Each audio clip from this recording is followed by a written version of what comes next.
Magandang umaga po sa inyong lahat. Ang ating ebanghelyo ngayon ay hango kay San Mateo at yung kwentong narinig natin ay isang tipikal na araw ng pagtuturo ni Jesus. Pero dito, narinig natin na may mga nanay, na may mga daladalang bata, ang nais nilang ilapit ang mga bata kay Jesus. No? Tipikal naman yan, di ba? Kahit naman sa panahon natin ngayon, laging mga nanay yung mga may daladalang mga bata at pag yan ay nagsisimba, ilalapit kay Father para ipabless. So parang ganun ang nangyari sa ating ebanghelyo. Nais nilang ipabasbas ang mga bata, pero parang magugulat ka dahil yung mga disipulo ay hinadlangan. Sabi nila, huwag niyong ilalapit yan kay Jesus. Now, siguro para maunawaan natin ito, kailangan alamin natin yung kultura nung panahon nila. Dahil nung panahon ng ating Panginoon, katulad ng nabanggit ko na rin sa maraming pagkakataon, ang mga bata at ang mga kababaihan ay walang karapatan sa lipunan. They are not considered, they do not have the right to interact in society.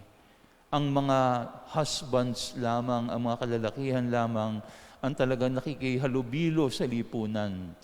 Kung hindi kasama yung kanilang mga husband, kailangan yung mga babae, mga bata, nasa tabi lamang. Kumbaga, they have lesser rights. At kaya naman, nung lumalapit itong mga bata at yung mga nanay kay Jesus, yung cultural practice ay namayani. At sabi nila, huwag kayong lalapit. Pero nakita natin binago ni Jesus. Sinabi niya, huwag niyong hadlangan ang mga bata sapagkat sa mga katulad nila naghahari ang Diyos. So may itinuturo sa atin dito si Jesus tungkol sa ating paglapit sa Diyos. No? Alam niyo, lahat naman tayo, huwag natin itong tingnan bilang mga bata lamang. Lahat naman tayo, kung tutuusin, ay parang bata sa harap ng Panginoon. Kailangan nating matuto, kailangan nating mag-mature, kailangan nating lumaki, kaya kailangan tayong lahat lumapit sa Kanya. Pero ano ang ating gagawin? At ano dapat yung ating mentalidad pag tayo ay lalapit sa Kanya? Unang-una, alalahanin natin, we should be a way to God and not stand in the way of God. Yan yung ini-encourage ng Ebanghelyo. Let us become a way to God and not stand in the way of God. Ano ba yung stand in the way? Ikaw yung nagiging hadlang. Kaya nga sabi dito sa Ebanghelyo, huwag ninyong hadlangan ang mga bata na lumapit sa akin. Kapag ganyan ang nangyayari, you are standing in the way. Parang ikaw ay nagiging hadlang, nabablock mo ang iba para makalapit sila kay Jesus o sa Diyos. Ang gusto ng Diyos, we become a way. Tayo ang magiging daan. Hindi tayo magiging hadlang, tayo ay magiging hagdan patungo sa Diyos. Now, very obvious dito, yung mga magulang na nakikinig sa atin, pinapaalala sa atin, ito bang aking mga anak? Nadadala ko ba sa Panginoon? Ako ba ay nagiging hagdan para ang aking anak ay nakalalapit sa Panginoon? O hindi lang naman mga nanay, Siyempre kasama dyan yung tatay, yung mga mag-asawa, Ang aking bang pamilya ay naidadala ko papalapit sa Diyos? O ako ba ay nagiging hadlang pa para sila ay makalapit sa Diyos? Yung ating obligation to raise up the children to become good Christians. Natuturuan ba natin sila sa pananampalataya? Nai-encourage ba natin sila na lumago sa pananampalataya? Ngayong panahon ng pandemya, lagi tayo magkakasama sa mga tahanan. Yung mga magulang, lagi ninyong kasama ang inyong mga anak sa inyong tahanan. Ini-encourage po ba natin sila, for example, na mag-join sa online service? Ini-encourage ba natin sila na kahit na online ay makapagsimba man lamang? O hinahayaan lang natin sila? O baka naman ikaw pa yung nangunguna na hindi dumadalo ng online mass. Maganda sana yun, kung ini-encourage natin sila, makita nila na nauuna tayo at sila ang mai-encourage na sumunod. Tayo ay inaasahan ni Jesus to become a way to God and not to stand in the way of God. Okay? Pangalawa, ano yung pinapaalala sa atin ng Panginoon? Tayo ay inaasahan na pinapaalala sa atin, let us become a stepping stone and not a stumbling block to God. A stepping stone, not a stumbling block. Ano ba yung stepping stone at stumbling block? Parehong bato yan eh. Pero yung bato, dalawa ang pwedeng maging purpose. Pwede yung maging batong tungtungan o batong panulukan o yan naman ay pwedeng maging batong katitisuran. So yan ay tanong naman sa atin, no? Bilang mga individual na Christians. As a Christian, am I a stepping stone to God? Or am I a stumbling block? Ano, alam niyo po, another name for a stumbling block ay scandal. Okay?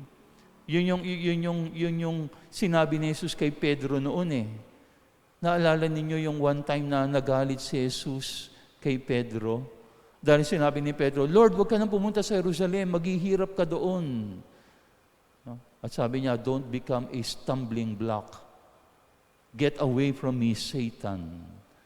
Ikaw ay nagiging katitisuran ko. So tayo ay ini-encourage na sana sa pamamagitan natin, tayo ay nagiging batong tungtungan pa para makita ng iba ang Diyos. Hindi tayo nagiging scandal, nagiging source ng kahihiyan o nagiging source ng iskandalo para ang iba ay mapalayo pa sa Panginoon. Sa araw nito, magandang pagnilayan natin yan, ano?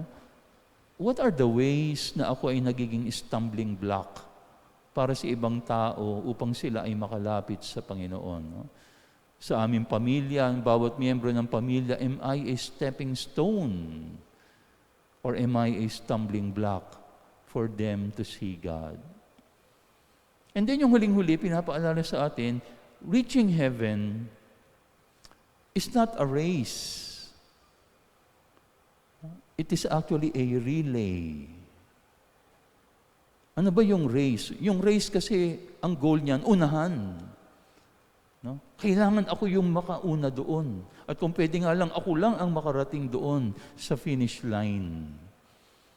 Parang ganun yung attitude ng mga apostol sa Ebanghelyo eh. Oh, kami lang ang may karapatang makalapit kay Jesus. Kayo, bawal kayo, itchapwera kayo. Kami lang. Kami yung kanyang core group. Kami yung kanyang special friends. Kayo, outsider lang kayo. No? Kaya hindi kayo pwedeng lumapit. Sa term natin ngayon, parang binabakuran si Jesus. No? Gusto namin kami lang. Pero sabi ni Jesus, hindi. Sa kanila din nakalaan ang kaharian ng Diyos. So reaching heaven is not a matter of a race, but a relay. Ano naman yung relay? Di ba pag relay, nagtutulungan kayo para lahat kayo makarating sa finish line? Actually, a better image than a relay is a marathon. Kasi sa marathon, makikita mo, ang objective talaga, lahat makarating sa finish line. In fact, ang maganda nga sa marathon, kapag ikaw ay nakarating na sa finish line, yung mga nasa finish line na, nag-aabang doon. At kapag merong dumarating sa finish line, pinapalakpakan pa nila. Inaabangan nila, they rejoice. Ay, meron darating na naman, may nakaabot na naman, palakpakan natin. Pag may nakita silang malapit-lapit na, yung iba, ini-encourage habang tumatakbo, kaya mo yan, malapit na yan, konti na lang. At kapag sila ay nakarating na doon sa lahat ng finish line, talagang everybody will be joyful. No? At ganun yung image ng kaharian ng langit. No? Hindi tayo nagpapaligsahan. No? Nitong nakaraang Olympics, may magandang nangyari. Hindi ko maalala, parang Israel yata at France. Nagkaroon sila ng tie sa first place. Okay? Pole vault yata yung larong iyon.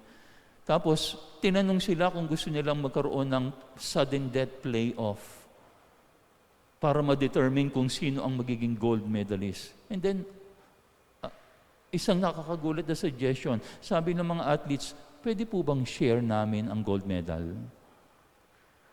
And then nakita nyo, di ba, no? Dalawa silang nakatayo doon sa gold medal stand. Shinare nila yung gold medal. Dalawa silang gold medalists. No? One of the rare times na nangyari yan sa Olympics. Parang pinapaalala nila, gano'n naman eh. Hindi naman, victory doesn't always mean na ako lang. Victory can also mean na tayong lahat. At sana ganyan din yung maging mentalidad natin, ano? Huwag kang matuwa na ikaw lang ang makakarating sa langit. Sana ang ating objective, sana lahat tayo makarating sa langit. At kaya naman, dapat lahat tayo magtutulungan. No? At hindi ako magiging masaya kung ako lang ang nasa langit.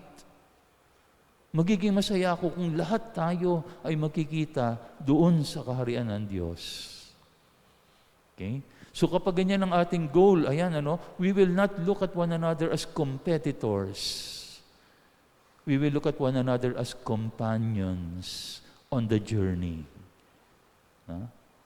Ayan, so reaching heaven is not a race. It is a relay.